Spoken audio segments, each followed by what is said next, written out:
Assalamualaikum warahmatullahi wabarakatuh.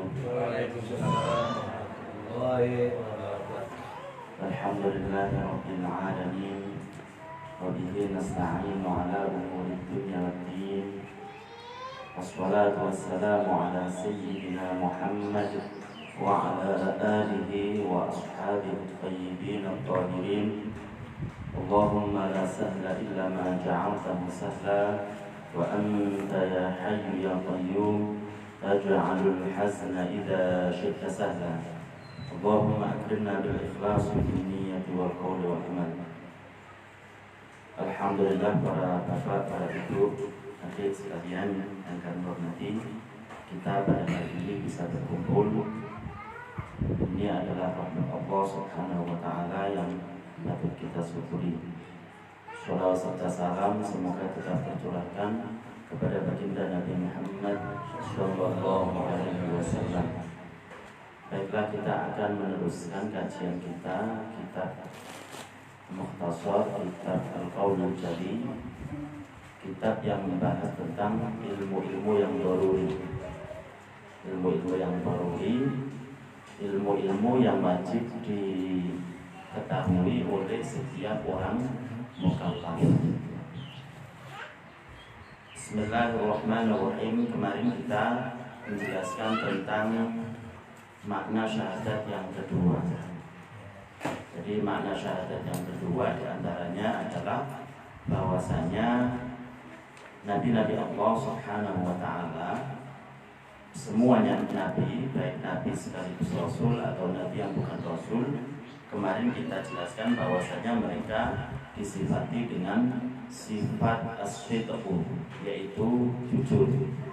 Kemudian disifati dengan sifat fatonah ataupun cerdas.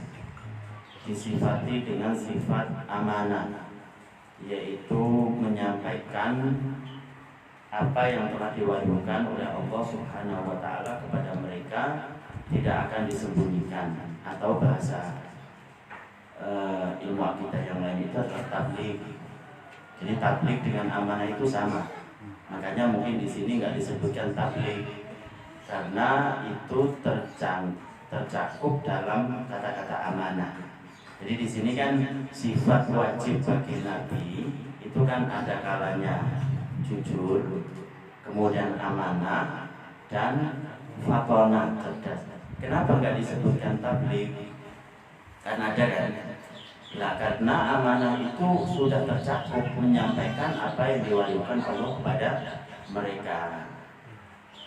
Cuma kemarin kita jelaskan bahwasanya perbedaan Nabi dan Rasul itu bukan dari segi menyampaikan atau tidak, karena semuanya wajib menyampaikan kepada umatnya. Anehnya orang yang mengatakan bahwasanya Nabi itu adalah disifati dengan sifat tabligh, tapi kata mereka perbedaan Nabi dan Rasul itu kalau Nabi untuk dirinya sendiri, padahal kan sifat dari mereka itu adalah tabligh, menyampaikan. Lah menyampaikan untuk dirinya sendiri, bukan menyampaikan itu artinya. Kemarin kita sudah jelaskan.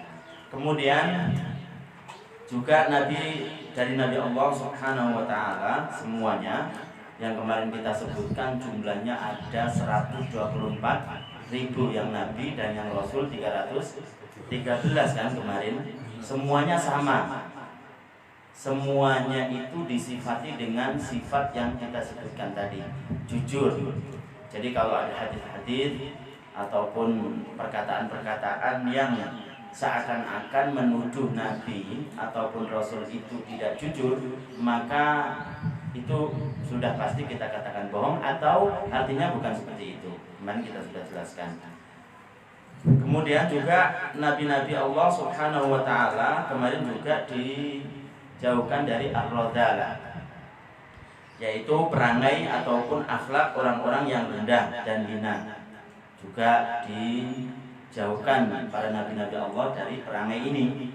Jadi seperti curi-curi pandang kemarin pada perempuan lain dengan syahwat, itu kan itu tidak mungkin dilakukan oleh para nabi-nabi Allah. Apalagi mereka dikatakan mau berzina, tentu tidak mungkin.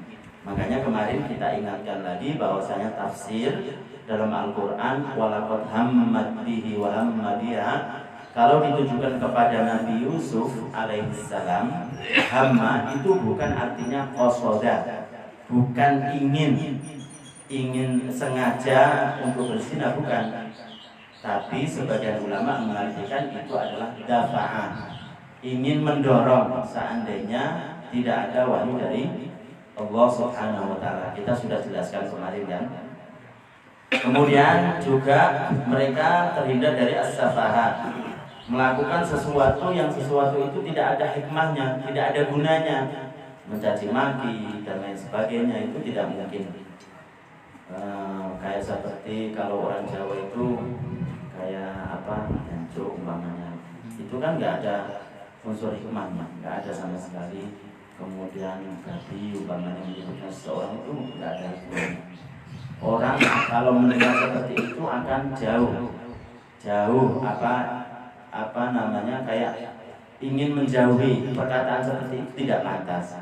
Itu tidak mungkin terjadi kepada nabi-nabi Allah. Kemudian juga kita jelaskan kemarin bahwasanya nabi-nabi Allah juga dijauhkan dari perkara-perkara yang membuat orang lari dari dakwah mereka, seperti penyakit yang membuat orang lari dari mereka. Cerita-cerita tentang Nabi Ayyub alaihissalam yang katanya keluar darinya belatung, ular, kemudian dikembalikan lagi. Kemarin kita sudah jelaskan itu tidak benar. Ini termasuk dari arti syahadat yang kedua. Kemudian dilanjutkan lagi bahwasanya mereka pasti wajib terjaga atau maksum dari kekufuran. Mereka para nabi-nabi Allah semuanya tanpa terkecuali terjaga dari kekufuran ataupun kemusyrikan. Kemarin sudah kita bedakan kan antara kufur dan musyrik. Jadi musyrik itu pasti kufur, tapi kufur itu belum tentu musyrik, karena musyrik itu menyembah kepada selain Allah, musyrik. Tapi kalau kufur kayak seperti mencaci maki, percaya bahwasanya Allah itu ada, tidak serupa dengan makhluknya, tapi mencaci maki para nabi dengan mengatakan nabi Allah itu ada yang mencuri umpamanya, mengatakan meyakini bahwasanya nabi Allah ada yang berzina, itu kan keluar dari Islam, kufur. Sama-sama kalau mati dalam keadaan itu, maka orang tersebut itu khalidina fiha abada, dia akan selamanya di neraka. Kalau mereka semuanya kalau mati dalam keadaan itu. Kemudian kekufuran. Nah, jadi kekufuran baik sebelum diturunkan kepadanya wahyu. Jadi tidak benar apa yang telah terjadi ataupun diceritakan dalam kitab-kitab itu bahwasanya Nabi Ibrahim alaihissalam pernah mengatakan begini, diceritakan dalam kitab tersebut, man yuridu an yashtari ma la yanfa' wa la yadur. Siapa yang ingin membeli sesuatu yang tidak berbahaya, tidak menciptakan bahaya dan tidak menciptakan manfaat, apa itu berhala? Katanya di kitab itu dijelaskan seperti itu tidak benar. Nabi Ibrahim katanya menjual berhala, sesuatu yang tidak bermanfaat, tidak berbahaya, yaitu berhala. Tidak benar dikatakan dalam kitab itu bahwasanya Nabi Ibrahim ikut-ikutan menjual, karena itu perbuatan kufur. Orang yang melakukan seperti itu bisa keluar dari Islam. Padahal Nabi Ibrahim alaihissalam itu dijelaskan bahwasanya dia sudah mengetahui bahwasanya hanyalah Allah yang berhak disembah. Makanya dalam tafsiran kemarin, kitab yang mengatakan, kitab-kitab yang menjelaskan tentang Nabi Ibrahim katanya mencari Tuhan, ya kan? Katanya ketika ada bintang nampak, kemudian dalam Al-Qur'annya dikatakan hada Rabbi, ini Tuhanku. Kata orang yang menafsiri, dia mengakui bahwasanya bintang itu Tuhannya. Kemudian tenggelam, hilang. Kemudian bukan Tuhanku katanya. Di tafsirannya begitu. Itu bukan seperti itu. Artinya bukan Nabi Ibrahim itu mencari Tuhan. Karena ini hilang, tadinya itu mengakui bahwasanya bintang itu sebagai Tuhan, tapi karena hilang, kemudian tidak diakui, kemudian dari situ nampak bulan. Kemudian begitu juga setelah itu hilang, kemudian nampak matahari.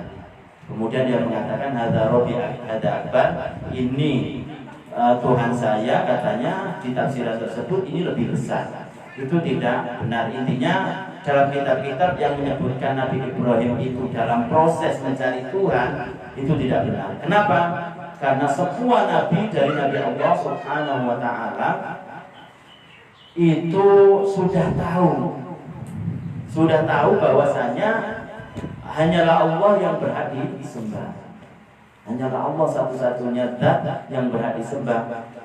Allah Subhanahu wa taala berfirman dalam Al-Qur'annya, "Wa laqad ataina Ibrahima rusydahu min qabl." Wa laqad ataina, sudah saya beri petunjuk, sudah saya berikan petunjuk kepada Nabi Ibrahim. Wa laqad ataina Ibrahima rusydahu min qabl, min sigharihi, dari sejak kecil. Min qabl ay min sigharihi, dari sejak kecil sudah tahu.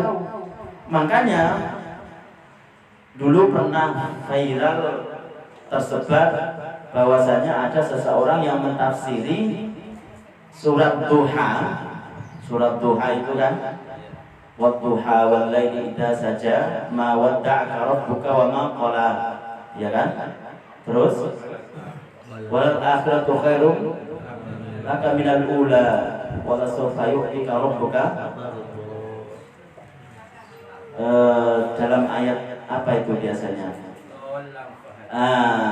Dhallan fahada. Dhallan fahada, katanya orang tersebut mengatakan bahwasanya Nabi Muhammad itu tersesat, ya kan? Tersesat artinya tidak tahu bahwasanya Allah itu adalah Tuhannya. Fahada kemudian ditunjukkan oleh Allah Subhanahu wa taala. Itu kan tafsiran tidak benar. Kenapa? Karena mereka proses untuk mentafsiri Al-Quran, mengartikan Al-Quran, modalnya adalah sekedar kamus bahasa Arab, bahasa Indonesia, padahal tidak bisa seperti itu. Kata ulama, wa wajadaka dhallan fahada, didapati dhallan tersesat. Ada yang mengatakan bahwasanya itu tersesat jalan. Karena pada waktu itu ceritanya Nabi Muhammad SAW diajak oleh pamannya Abu Thalib ke negara Syam kan, ke negara Syam. Kemudian karena pada waktu itu Nabi Muhammad tidak pernah jalan kemana-mana, sehingga pada suatu ketika Abu Thalib meninggalkannya di suatu tempat. Kemudian karena tidak ujung kembali Abu Thalib tersebut, kemudian Nabi Muhammad SAW jalan sendiri, sehingga tersesat jalan. Bukan jalan artinya tidak tahu Tuhannya, tapi memang jalan-jalan benar. Jalan kayak umpamanya mau ke jalan Supratman, jadinya ke Ahmad Yani umpamanya. Itu yang dimaksud dalam dhallan fahada. Kemudian ditunjukkan, kemudian dikembalikan. Dan ada orang-orang yang menemukan Nabi Muhammad SAW, kemudian dikembalikan kepada kafilahnya, dikembalikan kepada golongan Quraisy, kembalikan. Jadi itu ceritanya tentang tersesat jalan. Memang jalan untuk dilewati, bukan artinya tidak tahu Tuhannya, tidak tahu Islam, bukan. Jadi intinya begitu, semua nabi tanpa terkecuali sudah tahu bahwasanya hanyalah Allah yang berhak disembah semenjak kecil, sebelum diturunkan kepadanya wahyu. Paham ya? Kemudian juga dosa-dosa besar. Dosa besar juga terjaga mereka, seperti mencuri, seperti berzina, kemudian seperti gosok. Kemudian banyak lagi membunuh tanpa dibenarkan oleh syariat. Itu kan dosa besar. Maka tidak mungkin itu terjadi kepada nabi-nabi Allah Subhanahu wa ta'ala. Seperti cerita dusta juga disematkan kepada Nabi Musa alaihissalam. Dan ini juga ada di Al-Quran, dikatakan bahwasanya Nabi Musa membunuh orang. Dan itu tidak disengaja karena katanya Nabi Musa itu temperamen, sehingga mudah marah, tersinggung, kemudian apa? Dibunuh orang tersebut. Kalau nggak salah dari orang Kipti, suku Kipti. Itu tidak benar. Seperti itu. Nabi Musa alaihissalam memang terkenal tegas. Artinya ketika ini batil dikatakan batil, ini hak dikatakan hak. Juga mereka ketika dakwah juga penuh hikmah semuanya tanpa terkecuali. Jadi kalau kita tidak belajar seperti ini, seakan-akan yang ada di buku-buku itu asumsi kita, pikiran kita bahwasanya Nabi Musa itu adalah orang-orang nabi yang mudah marah. Kalau kita baca kitab itu seakan-akan begitu, padahal enggak. Sama dengan nabi-nabi yang lain. Bahwasanya tafsiran yang yang diceritakan Nabi Musa alaihissalam membunuh orang itu tafsirannya bukan begitu. Tafsirannya bahwasanya Nabi Musa alaihissalam itu ada yang mengatakan tidak sengaja, ada yang mengatakan bahwasanya orang itu menghina Islam, menghina agama, ada yang mengatakan seperti itu. Berarti berhak untuk dibunuh karena sudah dilerai sebelumnya, dikatakan tidak boleh seperti itu, kemudian masih memaksa saja. Jadi intinya membunuh yang tidak dibenarkan itu dosa besar, dan ini tidak boleh disematkan kepada para nabi, termasuk cerita tentang Nabi Musa alaihissalam tidak benar. Paham ya? Kemudian juga dosa-dosa kecil yang menandakan rendahnya jiwa pelakunya. Dosa-dosa kecil yang menyebabkan rendah dari pelakunya seperti apa? Dosa tapi rendah. Kayak seperti mencuri 1 butir kurma. Itu kan mencuri, itu kan dosa, tapi itu menandakan rendah diri dari pelakunya. Kok mencuri tidak sekalian? Kalau bahasanya kan gitu, cuma 1 butir, itu kan menunjukkan rendah. Meski tanggung itu bahasa kita begitu, tapi mencuri sedikit ataupun banyak itu sama. Tapi itu ditambah lagi menunjukkan rendah diri dari pelakunya. Kemudian juga baik sebelum mereka menjadi nabi maupun sesudahnya. Baik sebelum mereka menjadi nabi maupun sesudahnya. 3 hal ini itu muhal, mustahil dilakukan oleh nabi. Apa itu? Kekufuran. Yang kedua dosa besar. Yang ketiga dosa kecil yang mengandung rendah diri dari pelakunya, baik sebelum diturunkan kepadanya wahyu atau setelahnya. Paham ya? Sedangkan dosa, yang dosa itu dosa kecil, tapi tidak ada unsur rendah diri. Seperti kita ketahui bersama, Nabi Ibrahim, Nabi Adam alaihissalam pernah diperintahkan oleh Allah Subhanahu wa ta'ala untuk tidak memakan buah apa.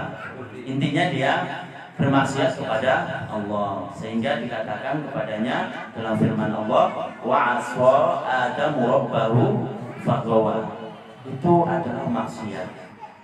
Cuma perbedaannya, kalau Nabi melakukan maksiat kecil itu langsung ditegur oleh Allah sebelum diketahui diikuti oleh yang lain, sehingga mereka bertobat, sehingga tidak ada jalan bagi orang lain untuk mencaci maki mereka, kan kamu pernah berbuat begini. Enggak, karena sudah bertobat dan belum diketahui oleh umat-umatnya.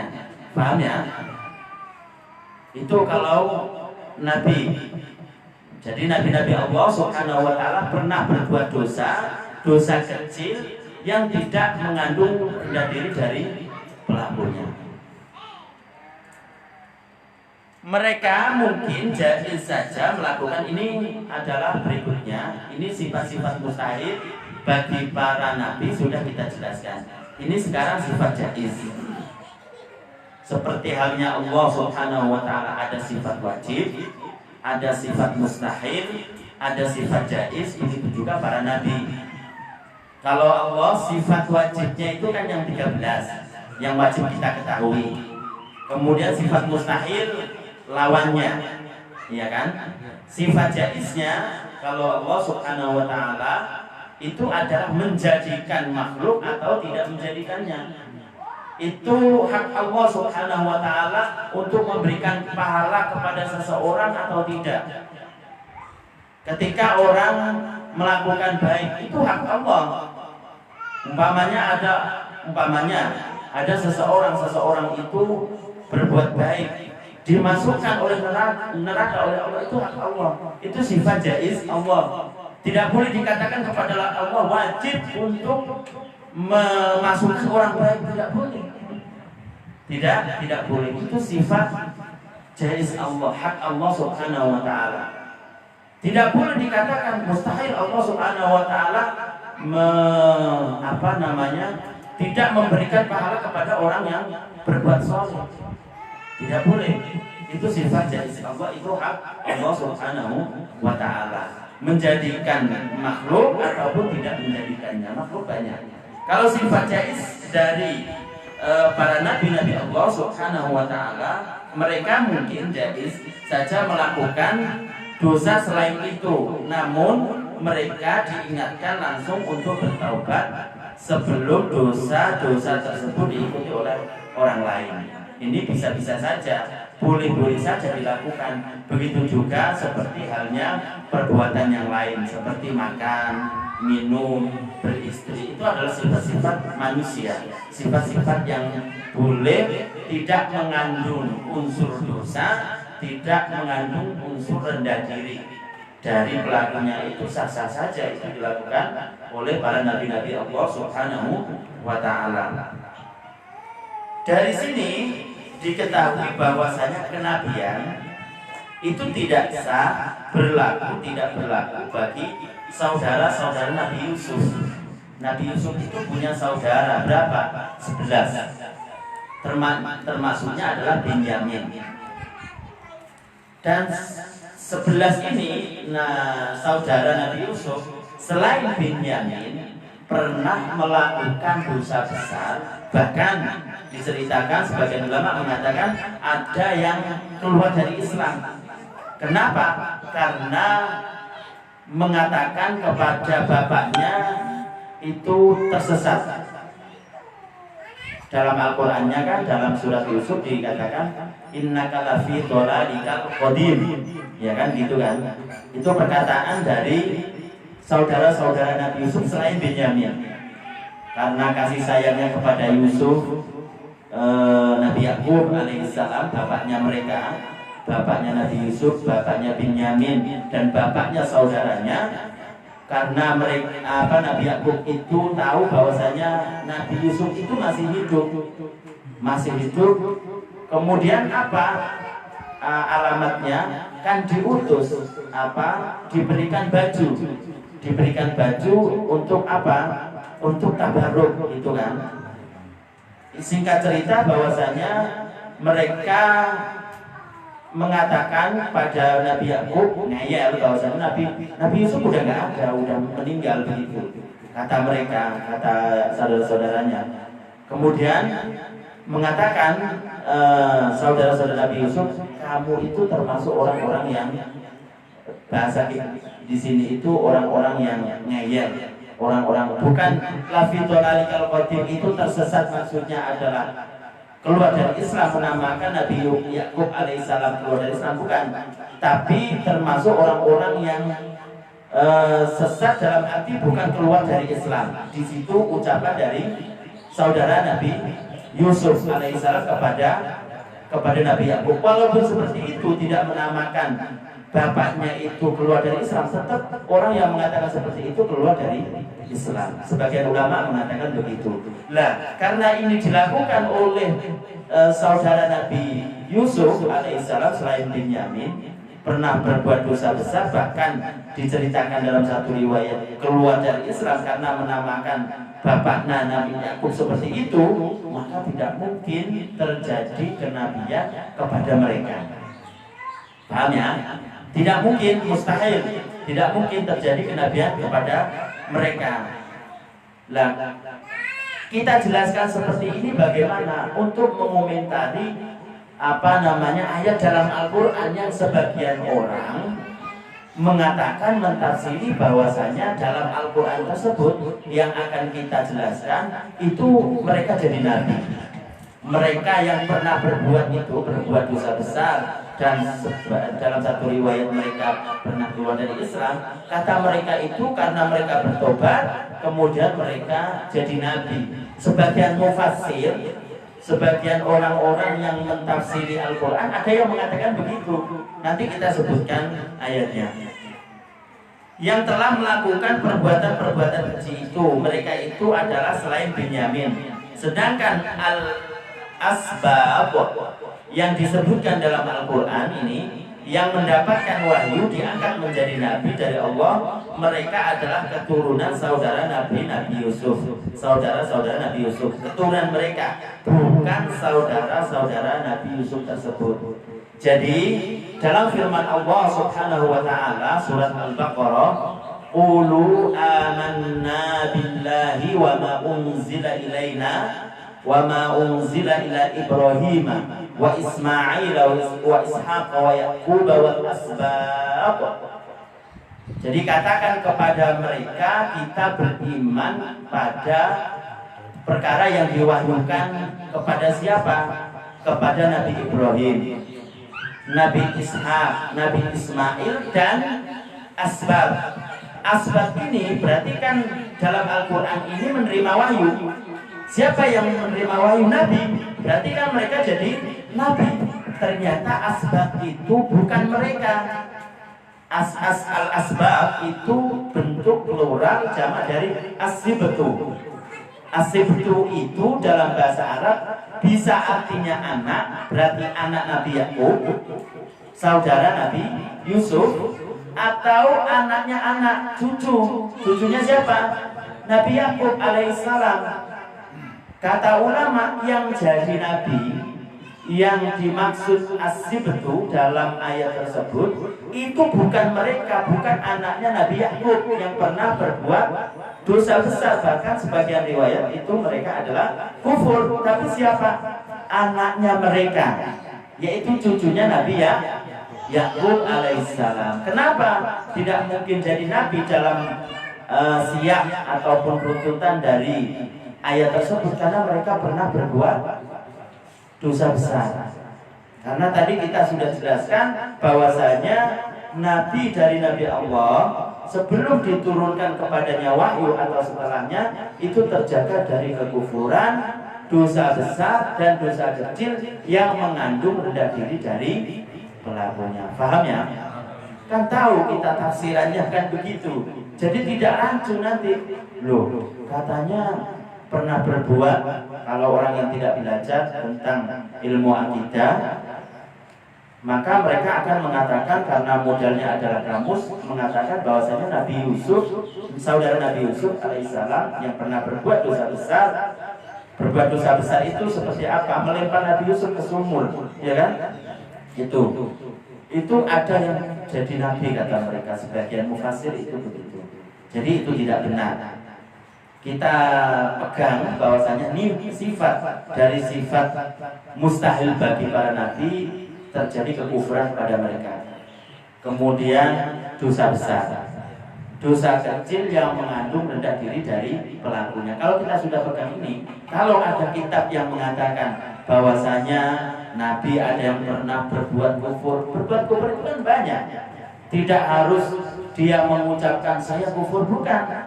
Seperti itu tadi, menjual berhala, kemudian membantu orang untuk menyembah selain Allah Subhanahu wa taala, umpamanya ada di kitab-kitab. Itu kan tidak mungkin, tidak benar. Kita katakan tidak benar karena kita sudah pegang bahwasanya sifat mustahil Nabi dari Nabi Allah, kekufuran, semua macam kekufuran. Yang kedua dosa besar, yang ketiga dosa kecil yang mengandung rendah diri dari pelakunya beserta dengan sifat-sifat yang lain kemarin kita jelaskan, berdusta, khianat dan lain sebagainya. Faham ya? Nah, sebelum kita lanjutkan bab yang sangat penting dan harus fokus pada yang kita akan kaji ini. Kira-kira ada yang belum paham atau nanti ditanyakan akhir aja ya. Bismillahirrahmanirrahim. Babul riddah. Bab menjelaskan tentang keluar dari Islam. Perlu diingatkan sebelum kita membahas ini, kita membahas ini supaya kita terhindar, supaya kita bisa menjaga diri kita, supaya kita dapat menjaga keluarga kita, masyarakat kita dari perkara-perkara yang menyebabkan orang tersebut keluar dari Islam. Seperti halnya ibadah-ibadah yang lain, ada yang membatalkannya. Puasa itu kan ada rukun, ada perkara yang membatalkannya. Haji itu ada rukun-rukunnya, ada perkara-perkara yang membatalkannya. Sholat begitu juga Islam. Jadi ketika orang tersebut mengucapkan 2 kalimat syahadat orang Islam, menjadi orang Islam, maka orang tersebut dikatakan muslim kalau tidak bertentangan dengan makna kalimat yang ia ucapkan. Tidak bertentangan secara arti. Orang 1000 kali mengucapkan 2 kalimat syahadat, akan tapi dia mengatakan Allah Subhanahu wa ta'ala ada di arah. Allah Subhanahu wa ta'ala katanya tampan sekali. Itu kan berarti dia mendustai apa yang dia ucapkan. Paham ya? Kita menjelaskan ini. Dan ini penjelasan ini itu semua atau itu bittifaqil ulama. Semua mengatakan yang namanya orang keluar dari Islam itu nanti dijelaskan itu ada 3 perkara yang menyebabkan orang tersebut keluar dari Islam. Itu semua sepakat. Di kitab manapun, tidak harus di Mukhtasar, di Sulamut Taufiq ila mahabbatillahi ala tahqiq yang biasanya diajarkan di pondok karya dari Syekh Abdullah bin Husain bin Thahir Hadramaut Yaman, itu juga ada. Kenapa? Karena mereka tidak membawa perkara yang baru. Mereka itu mengutip dari orang-orang dulu sampai baginda Nabi Shallallahu Alaihi Wasallam, tidak membawa perkara yang baru. Kenapa saya jelaskan begini? Ada yang mengatakan bahwasanya pembagian perkara yang keluar dari Islam menjadi 3 itu adalah perkara yang diada-adakan oleh sebagian ulama. Sebagian ulama, contohnya kata mereka syekh kita, katanya begitu. Katanya syekh kita itu membagi perkara yang membuat keluar dari Islam itu ada 3. Padahal dulu nggak ada katanya begitu. Lihat semua kitab yang menjelaskan tentang keimanan, semua ada penjelasan bahwasanya perkara ada perkara yang bisa menyebabkan putusnya Islam, dan itu ada 3. Semuanya kitab begitu.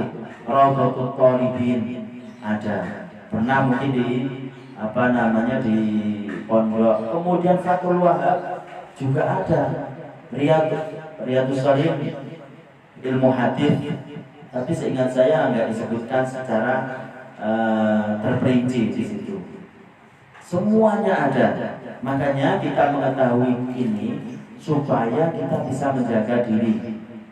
Kata Allah, kata dalam firman-Nya, Allah Subhanahu wa ta'ala berfirman, "Qu anfusakum wa ahlikum nar." Qu anfusakum, jagalah diri kalian, wa ahlikum, dan keluarga kalian, nar. Qu anfusakum wa ahlikum nar, dari api neraka. Kata Imam Sayyidina Ali radhiyallahu anhu mentafsiri ayat ini mengatakan, alimu ahlakum al-khairah. Jadi ajarkan kepada mereka perkara yang baik. ai adaul wajibati wajtinabul muharramat, yaitu melaksanakan perkara yang wajib dan menjauhi perkara yang haram. Lah bagaimana salah satu perkara-perkara yang haram itu apa yang harus dijauhi? Salah satu perkara yang haram itu adalah ini, riba. Bahkan itu adalah perkara yang paling buruk, kita jelaskan nanti. Paham ya? Aridah itu apa? Keluar dari Islam itu apa? Qatul Islami, yaitu memutus Islam biniyatin kufriyah atau bi'tiqadil kufri, dengan keyakinan kufur, au fi'lin kufri atau perbuatan kufur, au qaulin kufriyin atau dengan ucapan kufur. Nah, yang mana seperti itu? Yang mana? Ini yang harus kita pelajari supaya kita bisa menjauhinya. Makanya dikatakan oleh sebagian ulama, orang yang tamakun, karena tauhid, orang yang tamakun dalam ilmu tauhid, katanya hasunat akhlaquhu, maka akhlaknya akan baik. Kenapa? Dia akan pada dirinya jangan-jangan ini akan menyakiti orang lain. Apalagi jangan-jangan ini bisa membuat orang tersebut tidak Islam lagi, kan begitu. Makanya jadi baik kepada orang sopan dengan lemah lembut. Jadi man tamakkana bitauhid, orang yang tamakun menguasai tauhid, hasunat akhlaquhu, maka akhlaknya akan baik, wa wajada halawatan ibadah, dia akan mendapatkan manisnya beribadah. Contoh, orang yang mengerti ilmu tauhid, bahwasanya semua perkara itu dikehendaki oleh Allah. Rizki, iya kan? Ditanamkan kepada dia bahwasanya semuanya itu sudah tertulis lauhul mahfuz. Ketika ada musibah menimpa kepadanya, sholat tetap biasa. Artinya tetap bahwasanya dia beribadah kepada Allah, tidak karena ada musibah kemudian dia berkurang ibadahnya. Kenapa? Karena dia yakin semuanya ini dikehendaki oleh Allah, dan orang yang sabar dalam menjalankan apa yang menimpa kepadanya dengan rasa ikhlas, maka dia akan mendapatkan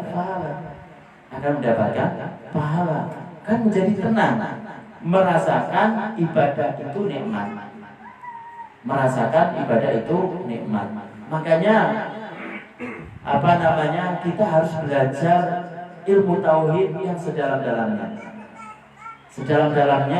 Jadi tidak mungkin pernah saya itu mendengar ketika kecil itu jangan dalam-dalam belajar ilmu tauhid, nanti terjerumus.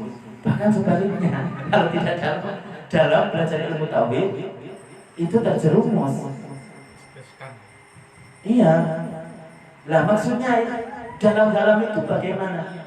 Yang bagaimana? Padahal yang kita jelaskan seperti ini, bahwasanya tidak boleh mengatakan Allah begini, tidak boleh meyakini Allah begini, tidak boleh kita meyakini nabi-nabi Allah begini. Itu. Jadi sekali lagi bahwasanya namanya ridha itu adalah keluar dari Islam, memutus Islam dengan keyakinan kufur atau perbuatan kufur atau ucapan kufur.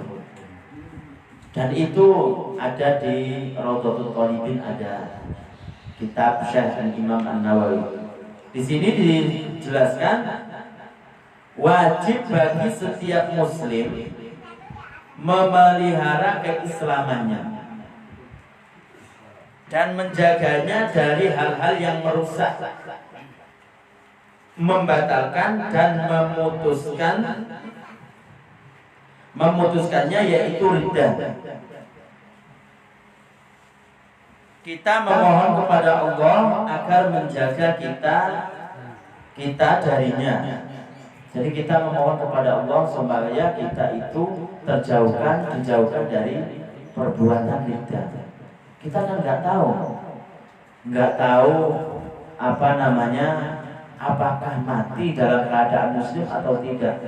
Makanya kata Nabi Shallallahu Alaihi Wasallam, orang yang dikehendaki Allah baik tentangnya, dia termasuk penduduk surga, maka Allah akan memudahkan kepada dia untuk menggapai perkara-perkara yang baik yang bisa mengantarkan dia masuk surga.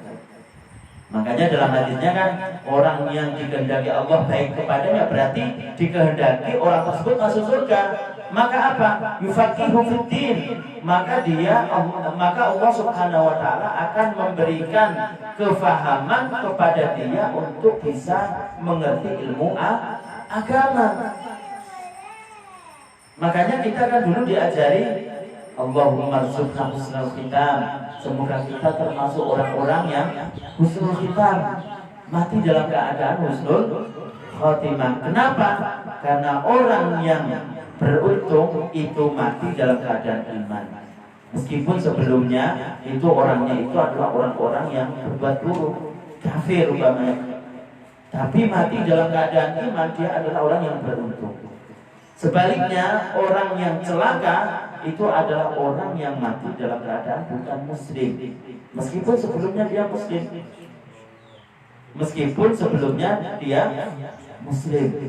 Makanya kita kan nggak ada yang menjamin kita untuk mati dalam keadaan muslim. Tidak ada yang bisa menjamin. Bisa saja semuanya terjadi. Makanya itu tadi kita jelaskan bahwasanya ketika Allah Subhanahu wa taala menghendaki orang tersebut baik menjadi penduduk surga, maka akan dimudahkan oleh Allah berbuat baik juga, dimudahkan kepada dia ketaatan, dimudahkan kepada dia menuju perkara yang membuat dia taat, yaitu apa? Ngaji, mengerti ilmu agama. Itu salah satu tanda bahwasanya Allah menghendaki kebaikan kepadanya. Berarti kalau menghendaki kebaikan kepadanya, berarti dia dikehendaki untuk menjadi penduduk surga. Kata-kata baik itu enggak sembarangan. Kalau mati dalam keadaan iman, dia adalah penduduk surga Allah Subhanahu wa taala. Paham ya? Jadi kita bersyukur kepada Allah, bisa ngaji, bisa mengerti sehingga kita dapat menjaga diri kita, keluarga kita, tahu ini perkara yang tidak boleh dilakukan, jangan dilakukan. Kan begitu. Kita memohon kepada Allah agar menjaga kita darinya. An-Nawawi dan lainnya berkata, riddah adalah kekufuran yang paling keji, yang paling buruk. Dalam segi apa dinamakan buruk itu? Bukan secara mutlak buruk. Kalau mati dalam keadaan itu, nanti orang itu akan mendapatkan siksa yang paling pedih. Bukan.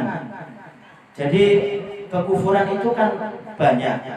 Tapi yang paling dahsyat, yang nanti orang mati dalam keadaan itu nanti siksanya akan lebih pedih, itu ada beberapa. Di antaranya adalah ateis. Ateis itu tidak percaya kepada Allah Subhanahu wa taala. Itu paling parah. Kemudian hulul. Hulul itu adalah mengatakan Allah Subhanahu wa taala masuk ke seseorang. Masuk ke seseorang. Bahkan naudzubillah di sebagian tempat itu mengatakan bahwasanya Allah Subhanahu wa taala masuk ke salah satu syekh. Sehingga dikatakan bahwasanya dia sudah makom tinggi. Lah ini yang tidak boleh. Ini yang tidak boleh dan bisa mengeluarkan orang tersebut dari Islam. Itu yang kedua. Yang ketiga itu adalah wahdatul wujud. Intinya Allah katanya menyatu. Kata mereka menyatu seperti halnya garam dengan air. Itu adalah kesesatan, kekufuran yang paling dahsyat secara mutlak. Artinya ketika dia itu mati dalam keadaan itu, dia akan memperoleh siksa yang paling gede.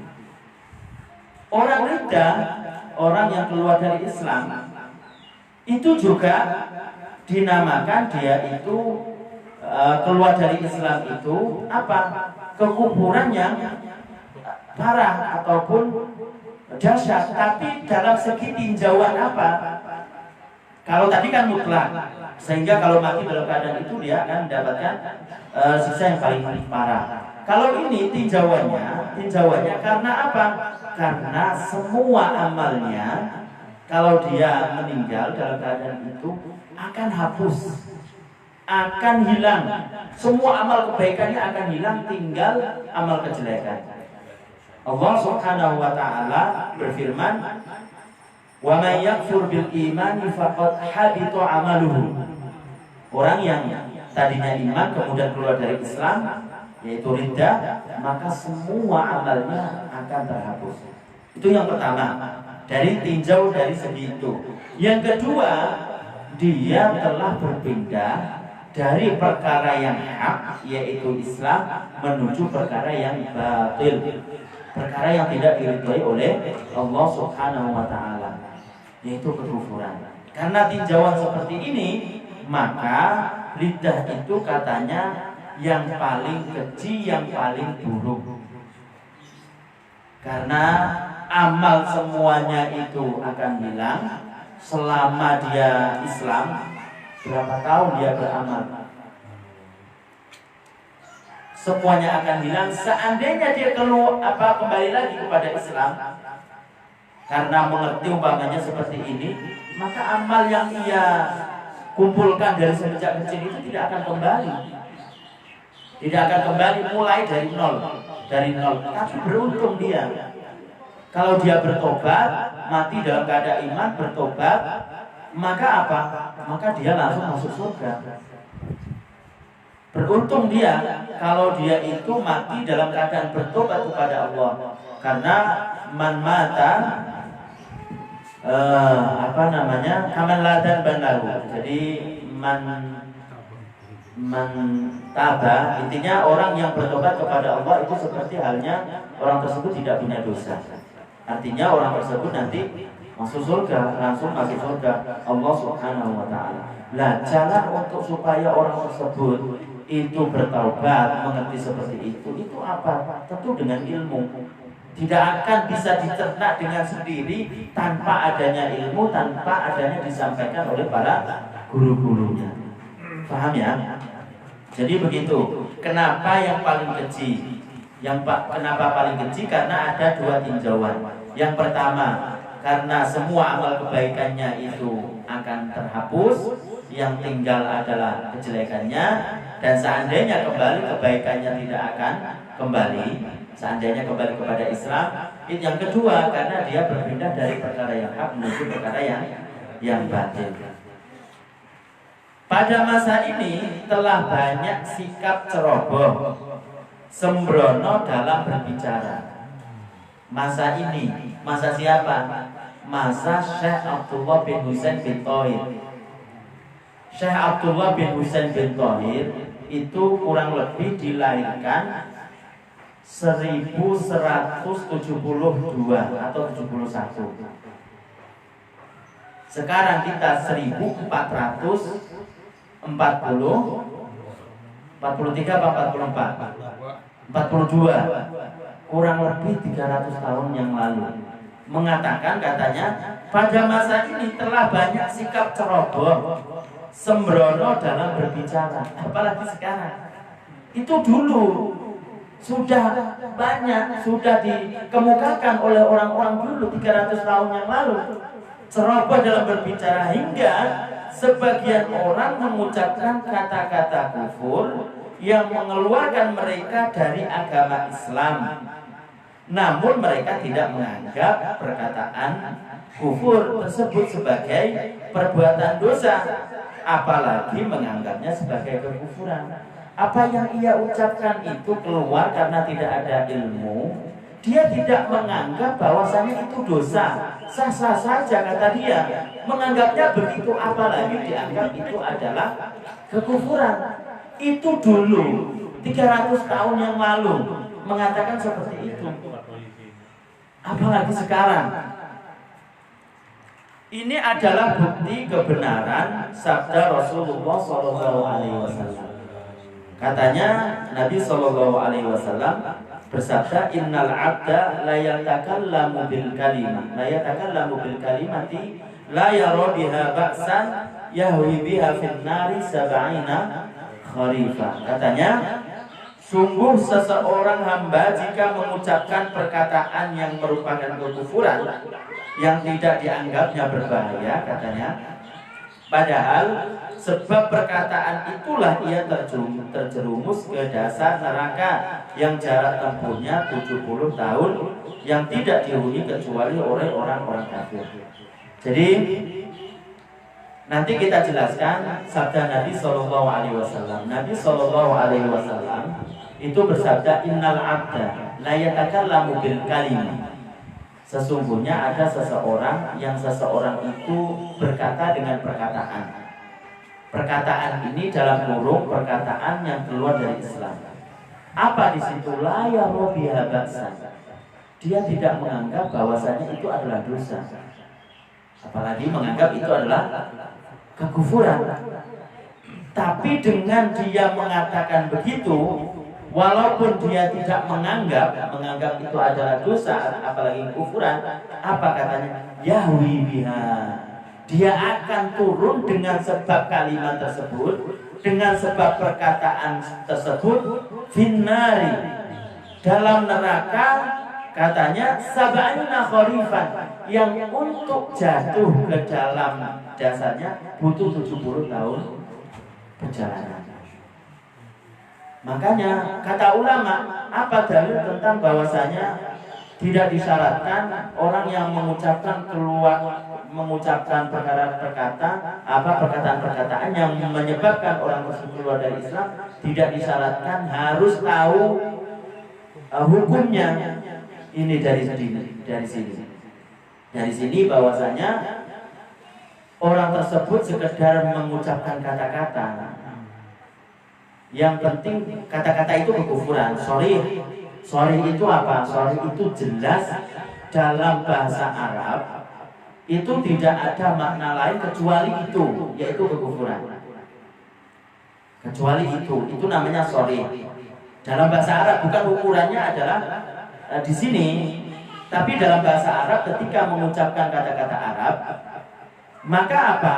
Tidak ada kata lain, tidak ada makna lain kecuali kekufuran. Maka kalau dia faham kalau dia faham tentang artinya, tentang maknanya itu menyekutukan Allah, dan disengaja, maka keluar dari Islam. Meskipun dia kan saya tidak tahu hukumnya bahwasanya ini adalah mengeluarkan dari Islam. Kok faham? Itu yang disyaratkan. Ingat, faham tentang artinya, tentang maknanya bahwasanya ini adalah sifat makhluk ditujukan kepada Allah, dan disengaja.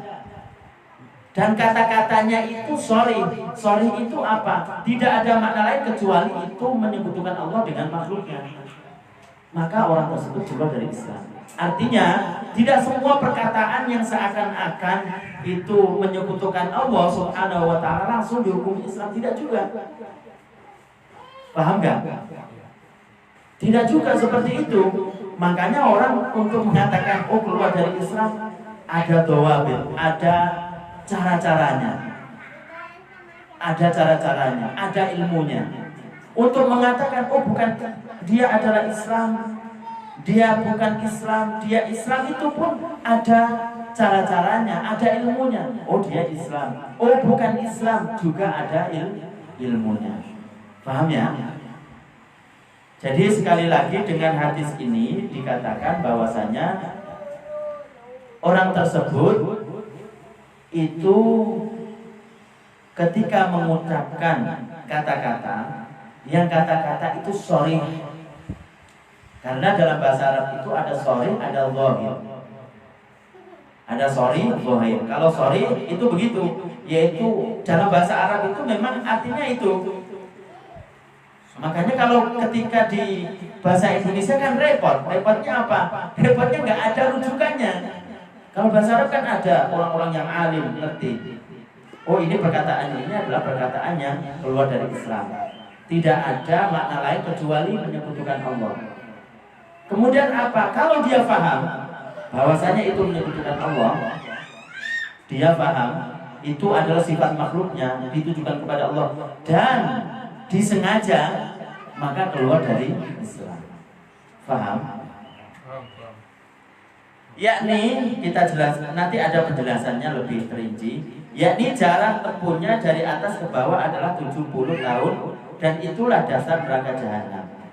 Dari hadis ini bahwasanya orang yang mengucapkan kata-kata tersebut dengan perincian yang kita jelaskan tadi, meskipun tidak tahu hukumnya, maka dia akan masuk ke neraka jahanam yang paling bawah.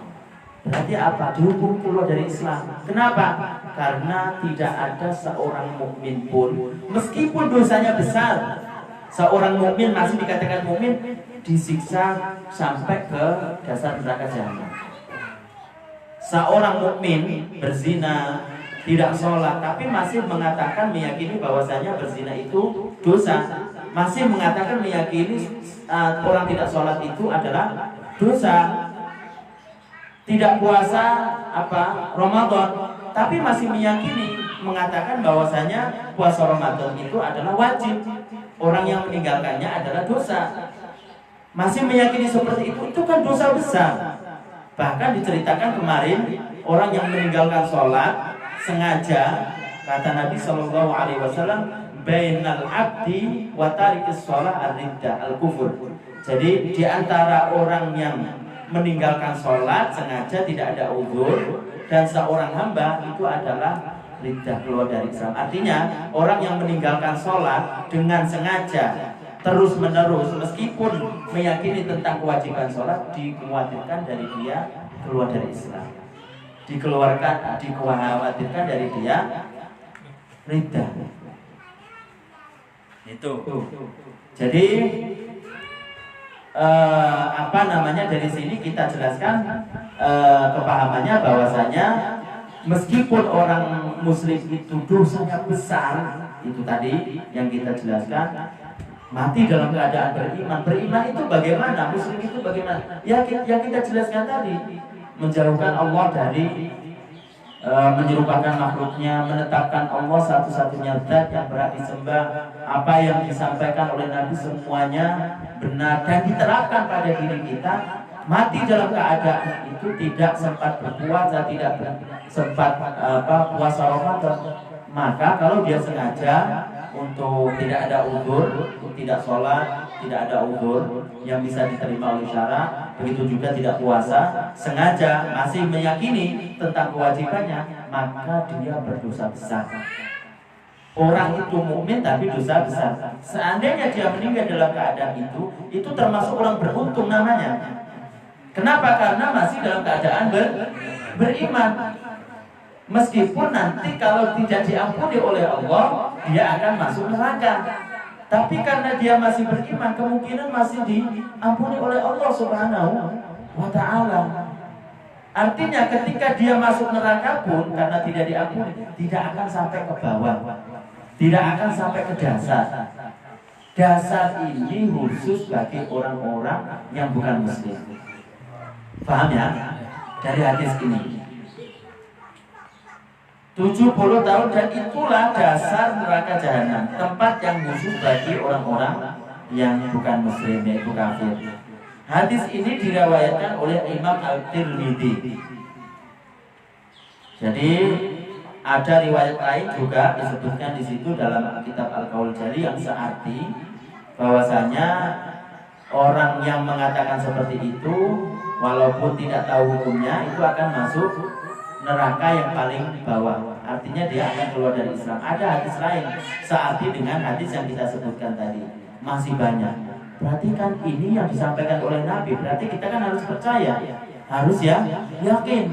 Ini termasuk beriman kepada apa yang disampaikan oleh Nabi Shallallahu Alaihi Wasallam. Dan ia menilainya hasan. Menilai hadis itu hasan. Hasan itu akhu sahih. Dan dalam bidang hadis itu kan ada hasan, ada sahih, ada dhaif. Secara global dibagi menjadi 3. Secara terperinci banyak. Ada hadis mutawatir, ada hadis matruh, ada hadis maudhu, ada banyak hadis musalsal dan lain sebagainya. Intinya apa yang dinamakan hasan? Dinamakan hasan itu hadisnya hadis yang boleh kita riwayatkan, kita menjadikan argumen karena itu benar-benar dari Nabi Sallallahu Alaihi Wasallam.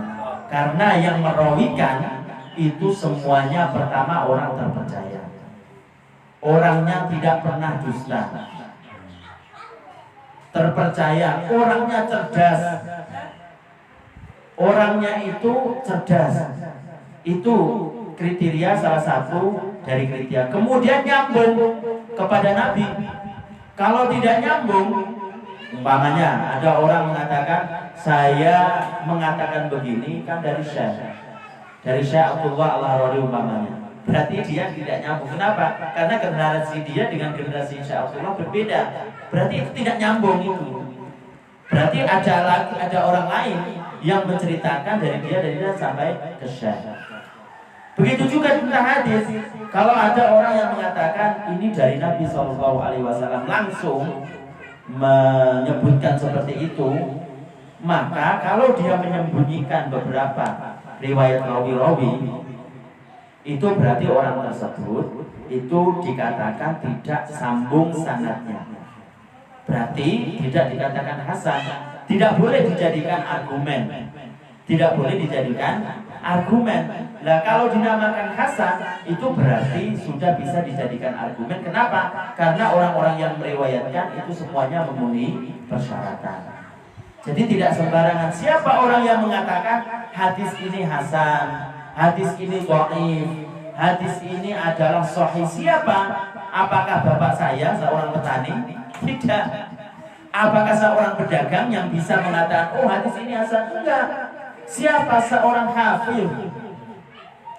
Seorang hafid itu siapa? Sekedar cuplikan. Seorang hafid itu cuplikan sedikit, dia menghafal ratusan ribu hadis dan semuanya itu tahu. Rawi-rawinya itu tahu. Dari saya, dari Bakar, dari Umar, dari umpamanya Zaid sampai baginda Nabi Sallallahu Alaihi Wasallam. Semuanya tahu rawinya ini hidupnya di mana, orangnya terpercaya, orangnya itu adalah orang yang cerdas dan lain sebagainya. Semuanya tahu. Dan ratusan ribu hadis yang ia hafal. Sehingga untuk mengatakan hasan itu nanti dia melihat dari orang-orang yang meriwayatkan yang lain. Oh, jangan-jangan ada yang meriwayatkan yang lain ini.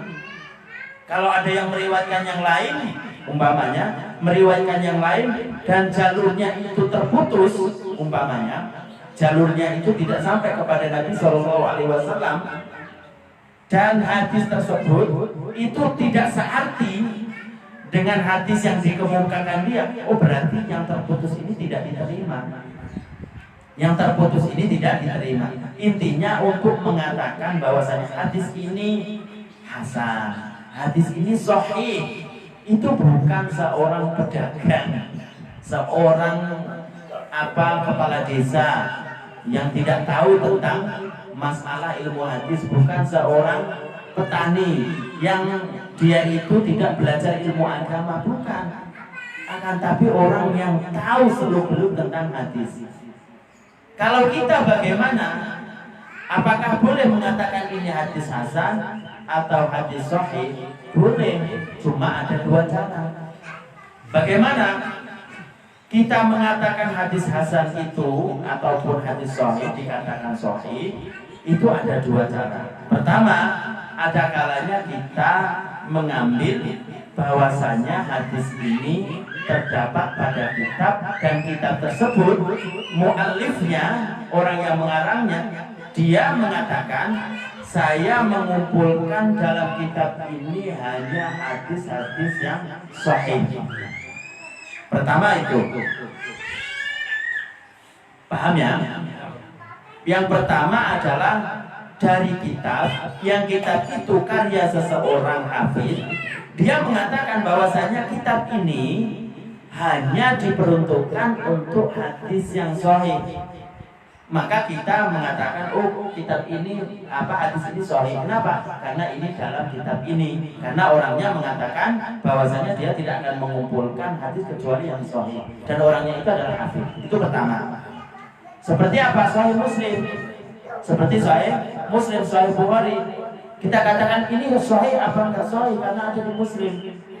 Tapi meskipun yang mengatakan itu adalah seorang hafiz atau di kitab dan kitabnya itu adalah karya seorang hafiz, tapi dia tidak mengatakan bahwasanya kitab ini khusus yang sahih. Tidak mengatakan begitu. Tidak boleh kita mengatakan ini sahih ataupun dhaif karena tidak tahu kita. Maka kita tanyakan kepada orang-orang yang mengerti. Siapa contohnya? Imam Ahmad bin Ibnu Hanbal. Dia mempunyai karangan Musnad Imam Ahmad. Di situ hadis semua. Tapi tidak menjamin bahwasanya yang di kitab itu semuanya sahih. Sehingga kalau kita mencari dalil-dalil, kembali kepada kitab Imam Ahmad dululah. Karena di sana banyak hadis. Kemudian kita gembar-gembar ini hadis sahih. Padahal di situ nggak ada kata-kata sahih, tidak ada kata-kata dhaif, tidak ada kata-kata hasan. Kita tidak boleh mengatakan itu salah satunya sebelum kita rujuk kepada orang lain. Paham? Kenapa? Karena hadis tersebut yang dikumpulkan oleh Imam Ahmad, meskipun dia adalah seorang hafid, banyak sekali hadis-hadis yang tidak sahih. Bahkan kata ulama, ada hadis yang maudhu, hadis-hadis yang bukan hadis yang dibuat-buat oleh orang-orang. Kan begitu. Kan biasanya apalagi ingin sesuatu buat-buat hadis. Buat ada kan seperti itu. Itu termasuknya ada di situ di kitab Musnad Al-Imam Ahmad. Jadi pertama, untuk mengatakan itu adalah hasan, sahih, itu dengan kitab tersebut itu orangnya mengatakan bahwasanya itu khusus hadis yang sahih ataupun hasan. Yang kedua, itu dari hafiznya sendiri. Seorang hafiz sendiri mengatakan itu hadis itu adalah sahih. Umpamanya Nabi Shallallahu Alaihi Wasallam umpamanya innamal a'malu binniyat. Amal-amal perbuatan itu nanti tergantung kepada niatnya. Rawahu al-Bukhari wa sahhahahu. Imam Bukhari ini diriwayatkan oleh Imam Bukhari dan disahihkan. Oh berarti ini sahih. Ini berarti sahih. Paham ya? Jadi meskipun itu dari Imam Bukhari, tidak dari Sahih Bukhari, kemudian tidak mengatakan Imam Bukhari ini hasan, ini sahih, maka kita tidak boleh mengatakan itu hasan, sahih ataupun dhaif. Paham ya? Apa yang saya jelaskan itu karena ada dalam kitabnya wahai hafizun alaihi nas aw min musannafin bi jam'ihi yukhas.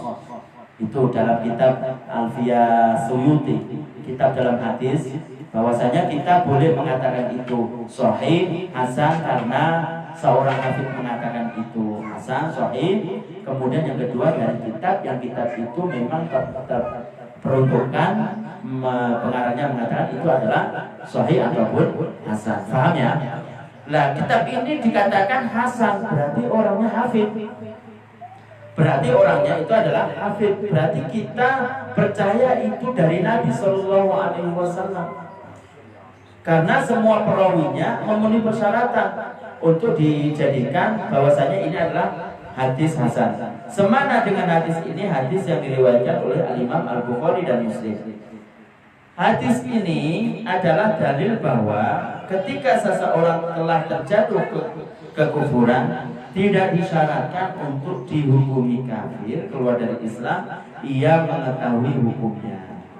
Dari hadis yang kita sebutkan tadi, itu tidak disyaratkan untuk mengetahui hukumnya. Oh, apa yang saya katakan ini keluar dari Islam atau tidak disyaratkan. Pokoknya paham tentang makna bahwasanya itu adalah sifat makhluk umpamanya. Kok ditujukan kepada Allah? Baik karena dia tidak mengaji, baik dia tahu atau tidak tentang bahwasanya mengucapkan itu bisa mengeluarkan dari Islam, maka orang tersebut dihukumi keluar dari Islam. Paham ya? Tidak disyaratkan harus mengetahui hukumnya, supaya dibedakan antara paham arti dengan tahu hukum atau tidaknya. Hukum itu tentang hukum bisa mengeluarkan Islam atau tidak. Itu maksudnya. Paham ya? Dari hadis tersebut. Kemudian mengetahui hukumnya bahwa hal tersebut mengakibatkannya keluar dari Islam, dan tidak disyaratkan dengan lapang dada ketika mengatakannya. Yang kedua, dari hadis tersebut, ketika orang mengucapkan perkataan-perkataan tersebut, itu tidak disyaratkan harus dalam keadaan lapang dada, dalam keadaan rileks, dalam keadaan gembira. Biasanya perkataan-perkataan yang jelek itu kan keluarnya dalam keadaan bete, ada masalah, kan begitu kan? Tidak disyaratkan, oh tadi kan saya belum belum ada sesuatu, ada.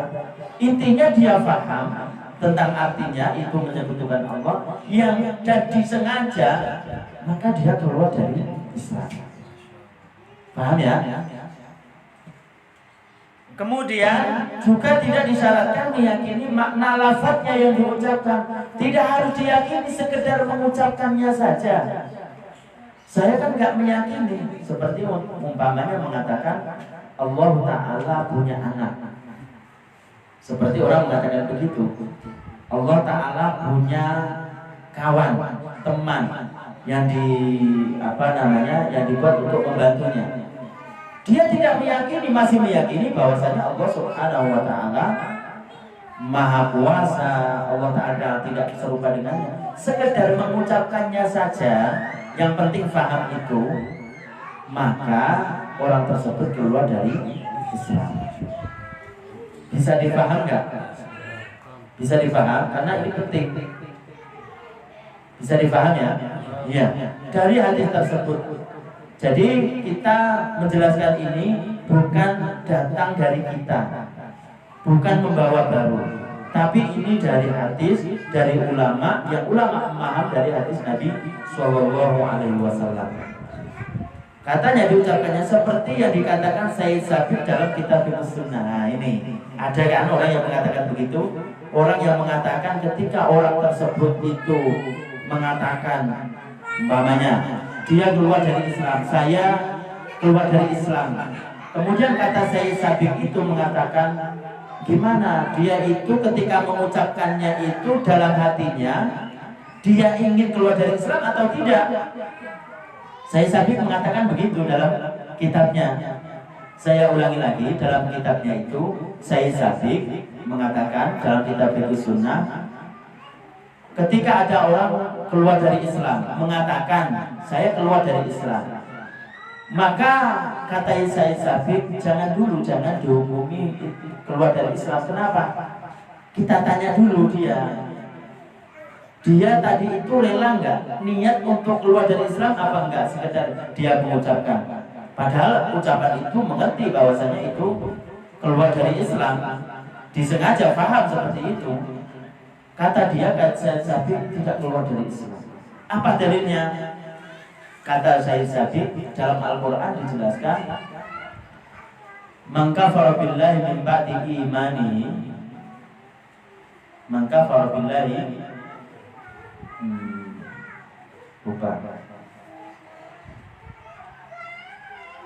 illa man ukriha wa qalbuhu mutma'innun bil iman, walakin man syaraha bil kufri sadran fa alaihim ghadabun minallah.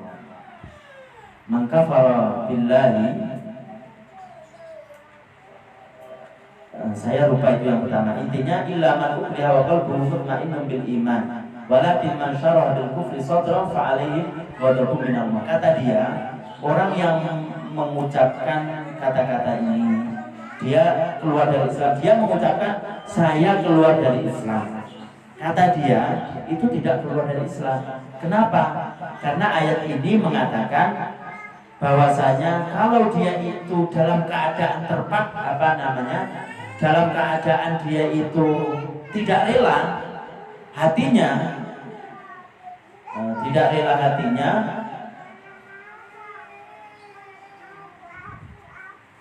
ditanya hatinya, apakah dia itu mengucapkan seperti itu rela atau tidak hatinya, maka orang tersebut kata dia masih muslim.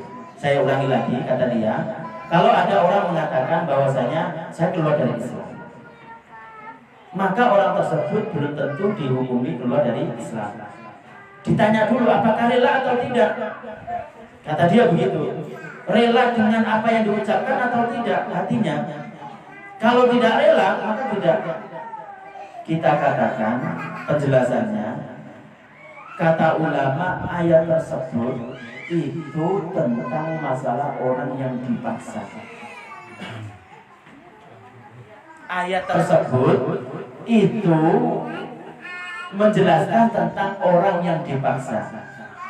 Dilimpahkan oleh Said Sabiq kepada orang yang tidak dipaksa ketika dia mengatakan saya keluar dari Islam. Tidak ada yang maksa, tapi hatinya tidak rela, kata dia, itu tidak keluar dari Islam. Ditanya dulu, rela nggak terhadap apa yang ia ucapkan tersebut. Kalau tidak rela, maka dia tidak keluar dari Islam. Apa dasarnya? Dasarnya itu tadi ayat. Dasar, kata dia, bahwasanya orang yang mengucapkan dia keluar dari Islam tapi hatinya tidak rela tentang dia keluar dari Islam, maka dia tidak keluar dari Islam. Dasarnya ayat. Padahal ayat tersebut itu menjelaskan tentang orang yang dipaksa. Kalau ada orang yang memaksa, orang kafir memaksa kepada orang muslim untuk mencaci maki Allah, dipaksa dengan apa? Dengan dibunuh. Dengan dibunuh. Dan sungguh ada yang dibunuh dan nyata ancamannya, maka orang tersebut boleh mengatakan kekufuran tapi hatinya tidak rela. Paham ya? Harus dibedakan. Tapi hatinya tidak rela terhadap apa yang diucapkannya itu. Maka orang yang dipaksa seperti itu tidak keluar dari Islam. Paham nggak? Jadi sekedar dia mengatakan kata-kata kufur, walaupun hatinya tidak rela, dalam keadaan bukan terpaksa, maka orang tersebut keluar dari Islam, meskipun dia tidak tahu hukumnya. Yang penting syaratnya dia itu adalah faham, kemudian digandaki. Mungkin itu saja yang dia bisa disampaikan. Insya Allah kita akan ulangi lagi, karena ini perkara yang sangat penting dan harus difaham, supaya kita itu tidak sembarangan mengatakan orang tersebut bukan Islam, mengatakan orang itu Islam umpamanya. Nah, bagaimana dia tahu? Bagaimana? Apakah dengan hawa nafsunya? Karena beda pilihan, umpamanya beda pilihan seperti itu yang sangat harus kita jelaskan. Jangan-jangan karena hawa nafsunya membuat orang tersebut na'udzubillah meninggalkan nikmat yang paling agung, yaitu nikmat Islam. Jangan-jangan seperti itu. Makanya orang yang benar-benar tahu tentang ilmu agama, tentang ilmu tauhid, itu tidak sembarangan. Tidak sembarangan mengatakan, oh orang itu keluar dari Islam. Tidak. Juga tidak mengatakan bukan dasar ilmu, ada orang seperti ini bukan muslim, nyatanya bukan muslim, dia dikatakan muslim. Juga bukan begitu. Tapi dia mengatakan dia muslim, dia bukan muslim berdasarkan ilmu, bukan berdasarkan hawa nafsu. Karena ini urusannya adalah urusan agama. Paham ya? Ya. Mungkin itu saja yang bisa saya sampaikan. Saya akhiri. Wassalamualaikum warahmatullahi wabarakatuh. Waalaikumsalam warahmatullahi wabarakatuh. Masya Allah, alhamdulillah. Kajian kita telah selesai. Kita akan memasuki sesi pertanyaan ya. Seperti yang telah lalu, saya ingatkan kembali, apabila malu bertanya silahkan catat di rumah, kemudian disampaikan catatannya kepada kami, kemudian kami yang bacakan, atau yang berani silahkan bertanya. Nah, untuk sesi berikutnya itu pertanyaan, Masya Allah, ini sangat penting. Yang kajian kita ini ya semuanya penting, tapi ini sangat penting karena memang pelajaran bab masalah riddah, bab masalah keluar dari Islam ini sudah jarang sekali diterangkan. Sudah jarang sekali diterangkan, bahkan mungkin di pondok-pondok pesantren udah jarang juga menerangkan bab riddah ya. Dan ini alhamdulillah kita nikmat dari Allah Ta'ala, karunia dari Allah Ta'ala, kita mendapatkan keterangan ilmu yang luar biasa ini tentang bab riddah, bab yang menerangkan keluarnya seseorang daripada Islam. Kita tidak mau, tentunya kita tidak mau keluar dari Islam, sehingga kita caranya itu untuk belajar tentang masalah yang mengeluarkan seseorang dari Islam, baik melalui perkataan, perbuatan ataupun keyakinan. Nanti kelanjutannya akan diterangkan secara terperinci oleh guru kita. Nah, kita akan melakukan pertanyaan-pertanyaan. Mohon silakan, baik yang berkaitan dengan tadi yang telah kita dengarkan bersama, atau juga pelajaran yang telah lewat baru akan dipertanyakan sekarang. Mohon silakan dari bapak-bapak ataupun ibu-ibu.